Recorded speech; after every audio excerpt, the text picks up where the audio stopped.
Now, as Christians, we say we believe in the afterlife. We know that death is not the end. We believe, like the Creed says, in the resurrection of the body and the life everlasting. The most famous verse of the Bible, John 3:16, says, "For God so loved the world that he gave his only Son, so that all who believe in him might not perish, but have everlasting life." But, for all that, I think that we're often kind of scant on the details. What does that look like? What does that mean? I hear oftentimes people say, express a vague sense that, well, she's in a better place. But it's kind of hard to imagine for a lot of Christians, I think, much more than that. So in these Lenten visions, we're making heaven much more vivid in our minds, much more compelling in our day-to-day lives with stories of people who have been there and back. And I hope you're enjoying these stories that I've shared this first several days of Lent. And what I'd like to do now is just take a few minutes to share the source from which I'm getting these, all right? These are from a book called Imagine Heaven by John Burke. He's a pastor of a church in Austin, and he's written several books.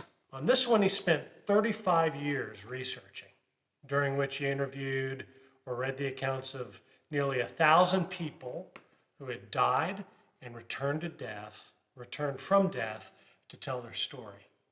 In addition, he researched each of the clinical studies, there have been many, of this phenomenon of people returning from death with stories that have been published in recent decades. Now, he's fascinated by the commonalities between these different accounts, even from people of different ages, different religious backgrounds. And so what he sought to do is analyze these stories, the factual material of the stories, and to corroborate them from the witness of Scripture.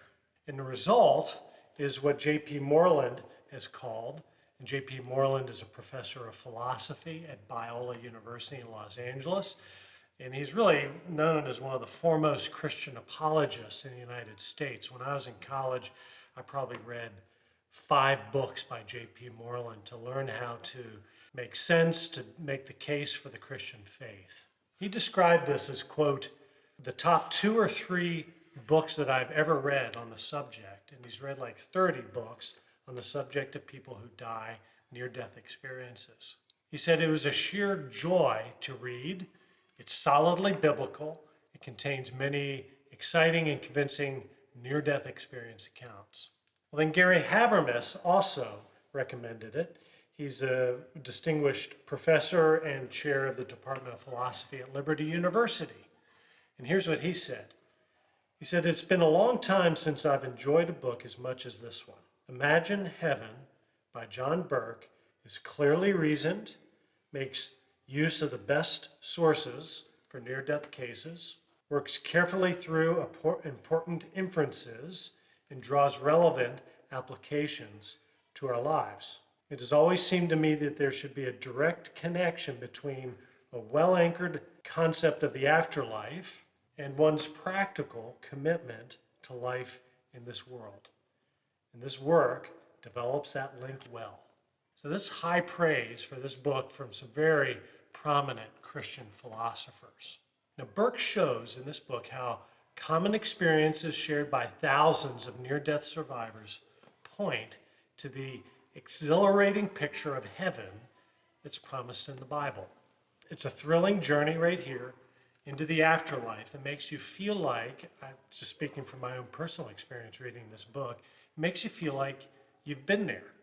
And it has the potential to forever change the way you view life to come and the way you live today. In the months since I've been studying this book, it's brought a lot of the teaching of the Bible and Christian experience more vividly to life for me. And I hope that it'll do the same for you in Lent.